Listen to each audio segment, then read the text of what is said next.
मकतूल वारिस के चचा साद भाई इस केस के मुद्दई हैं।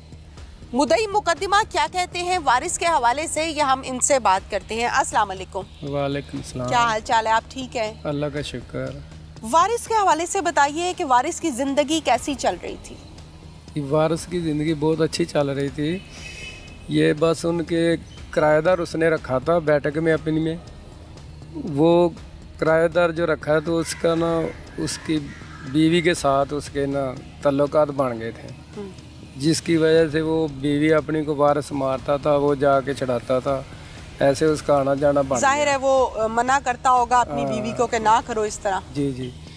तो इसीलिए वो मारता था उसको, वो जाके छड़वाता था उसे। उसी की वजह से वो ना उसका तल्लक बन गया। उसकी बीवी ने उसको साथ मिल के उसको बोला कि इसका कुछ करें, इसको समझाएं या मारें। एक उसके साथ अफजाल लड़का है, ये दोनों उधर बैठक में रहते थे।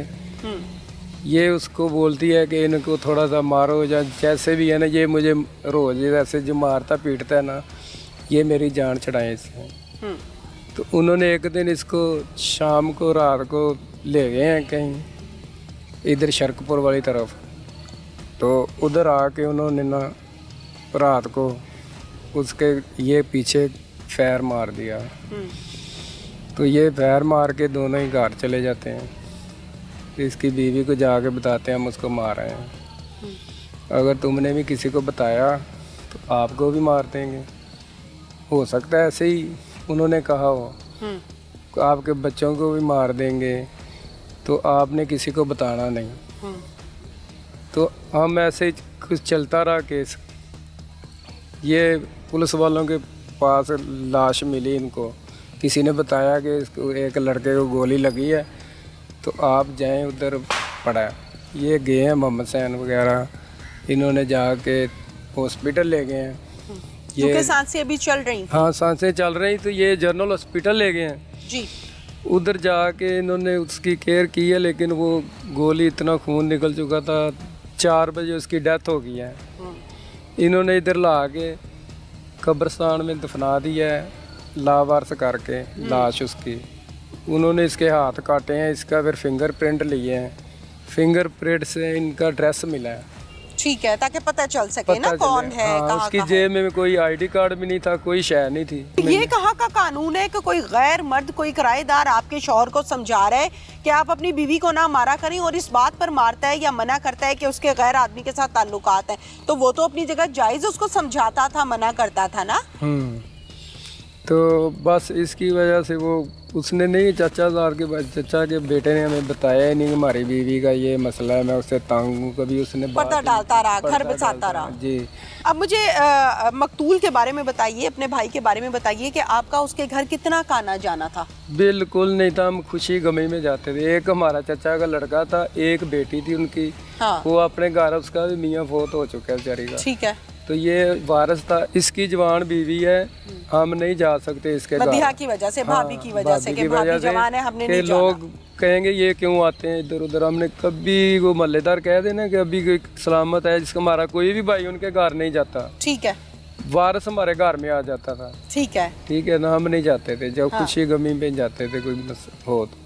ठीक है। उसके अलावा आपकी जो भाभी है माजरत के साथ, मदीहा जो है, उसके और लोगों के साथ भी नाजायज ताल्लुकात थे? हाँ, अभी सुना है, बाद में लोग बहुत बातें बना रहे हैं कि ये बहुत गलत थी, इसकी वजह से गली वाले मसाए बहुत तंग थे। अच्छा। पहले ऊपर रहती थी, फिर जब उसको मारा फिर नीचे ले आए। ठीक है। किराएदार एक ऊपर पहले रहते थे, किराएदारों को नीचे कर दिया, ऊपर कर दिया, तो आप नीचे आ गए। अब आपका मुतालिबा क्या है अपने भाई के लिए? हमारा मुतालबा मेन मुल्ज़म हमारे तो यही है ना, अफजाल और वकार। ये कहती है, अभी देखो ना इसके छोटे छोटे बच्चे हैं, इसने कहा कि मैंने नहीं इनको कहा मार के आओ। अभी वो उसके सारा सो न्याय दे रहे हैं उसके घर वाले, माँ, उसके कज़न, ये कि हमारी लड़की का गुनाह यही है कि इसने उनको कहा कि इसको मारो, जाके समझाओ कि मुझे रोज़ मारा ना करें। वो कहती है कि मैंने इसको ये नहीं कहा था कि इसको कत्ल कर दो। ठीक है।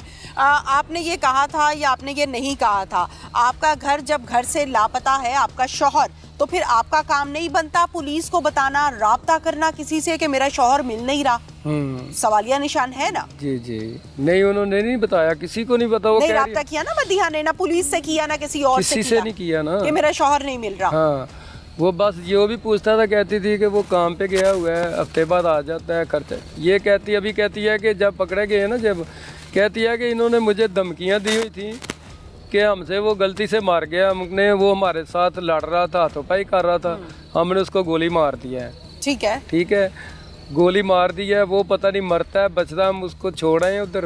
अब तुमने किसी को बताना नहीं, अगर तुमने बताया तो आपको भी मार देंगे, तो आपके बच्चों को ये आप मुझे इस बात का जवाब दें, जिस औरत के 4 बच्चे हैं, खामद में से घर बार है, शादीशुदा जिंदगी गुजर रही है, अगर तो कोई हो खानदानी औरत, उसके शौहर पर कोई आंच आ जाए, कोई गम आ जाए, कोई दुख आ जाए, तो औरत अपनी जान निछावर कर देती है अपने खामद के लिए। ये तो है खानदानी औरतों की बात, ये तो है नस्ली खवातीन की बात। अब आप अपने शौहर के होते हुए किराएदार के साथ मुआशका लगा रही हैं, फिर आप उसको कह रही है कि मना करें मेरे शौहर को कि मैंने आपसे ताल्लुकात रख, लेकिन आप उसको मना करें, मुझे मना ना किया करे, ये कहाँ का असूल? नहीं, मारा ना करे, वो मारता था। हाँ, तो इसी बात पे मारता था ना, मना करता था। उसको ये नहीं पता था कि ये बैठक वाले के साथ इसके ताल्लुकात हैं। अच्छा, और लोगों की उसको पास कहते आती थी, और लोगों की आती थी। हाँ। यानी कि उस शख्स को, उस मासूम शख्स को, उस मकतूल को ये तो मालूम था कि मेरी बीवी गैर लोगों के साथ आशिकी माशूकी लगाती है। जी जी, ठीक है ना जी, ये तो क्लियर था ना उसको। हाँ जी, इसकी वजह से मारता था, इसी वजह से मारता था। क्या मुतालिबा है आपका? आप समझते हैं कि मदीहा इसमें कसूरवार है? जी देखे ना, कसूरवार तो वो जो है आपको मैंने बता दिया है, आगे कानून की मर्जी है, जो इन्होंने सजा देनी है उनको। और इंस्पेक्टर मेरे साथ इस टाइम मौजूद हैं, जो कि थाना शर्कपुर में एज SHO अपनी जिम्मेदारियों को सरअंजाम दे रहे हैं। ये कहानी शुरू कहाँ से हुई? क्या पुलिस को पहले कॉल आई? क्या मामला है, ये हम अब्दुल लतीफ गुज्जर से जानते हैं। अस्सलाम वालेकुम। जी वालेकुम सलाम। लतीफ साहब, कैसे मालूम हुआ, कहाँ से बात शुरू हुई? ये 8/9/22 का वकूआ है। रात तकरीबन 12:30 बजे हमें 15 पे कॉल मौसूल हुई कि एक नामालूम आदमी खेतों में पड़ा हुआ है और शदीद ज़ख्मी है, तो उसको चेक करें। हम मतलब पे वहाँ गए तो ये आदमी तड़प रहा था, इसको सर में फायर लगा हुआ था, ब्लीडिंग हो रही थी इसकी, लेकिन सांसें अभी चल रही थी। सांसें चल रही थी, अभी जिंदा था। इसको हमने उठाया, इधर सरकारी हॉस्पिटल है वहाँ पे लेके गए, इसको हमने ट्रीटमेंट करवाया। इन्होंने थोड़ी देर बाद इसको जनरल हॉस्पिटल लाहौर रेफ़र कर दिया, तो इसको मैं अपनी गाड़ी में लेके गया जनरल हॉस्पिटल। वहाँ पे इसको जाके दाखिल करवाया, एडमिट करवाया इसका, फिर हमने इलाज करवाया, कोशिश की कि अल्लाह करे इसकी जान बच जाए। लेकिन ये सुबह 8:30-9 बजे तक ये ज़िंदा रहा, फिर इसकी डेथ हो गई। ठीक है, वापस आ गए, इसका पोस्टमार्टम करवाया। हमने अपनी मदय्यत में ही इसका मुकदमा दर्ज किया। ठीक है, इसलिए कि इसका कोई वाली वारिस नहीं था। इसकी जेब से कोई ID कार्ड, कोई दस्तावेजात, कोई मोबाइल कुछ निकला? इसकी जेब से कोई कार्ड, मोबाइल, कोई चीज़ भी नहीं थी ना। इसलिए अगर कोई ऐसा वकूआ हो जाता है, कोई मामला होता है, तो फिर पुलिस, स्टेट सरकार ही मदय्यत आती है। ठीक है, ना मालूम। तो फिर इसका कफन दफन हमने करवाया। उसके बाद इसके तस्वीरें लेके जो सरकारी लीगल प्रोसेस होता है वो मुकम्मल करने के बाद हमने शोरोगो का इश्तिहार होता है वो जारी करवाया। फिर सोशल मीडिया पे, अखबारों पे, थानों में इसकी जो तस्वीरें थी वो लगवाई, किसी तरीके से ये पता चल जाए कि ये बंदा कौन है। काफ़ी दिनों के बाद एक आदमी ने हमें बताया कि ये बंदे को हमने बेगम कोट के एरिया में फिरते देखा है। ठीक है, बेगम कोट एरिया में मैं पहले भी रहा हूँ, मेरी उधर नौकरी भी रही है, वाकफियत थी। उधर हम गए, मेरा तफ्तीशी गया, हमने उधर जाके लोगों को तस्वीरें दिखाई। तो फिर एक आदमी ने हम बता दिया कि ये बंदा फ़लाँ गली मोहल्ले में रहता है। उधर गए तो इसके घर का पता चल गया। इसके घर में गए इसकी बीवी घर में मौजूद थी, उसको मिले तो उसने वो वावेला शोर शराबा, वो मेरा बंदा मर गया, बताया उसको, मदीहा को जाके हाँ बताया, तस्वीर दिखाई, उसने कहा हाँ ये तो मेरा खामद है, ये कैसे मर गया, ये तो इधर उधर, ये वो ऐसी वैसी बातें।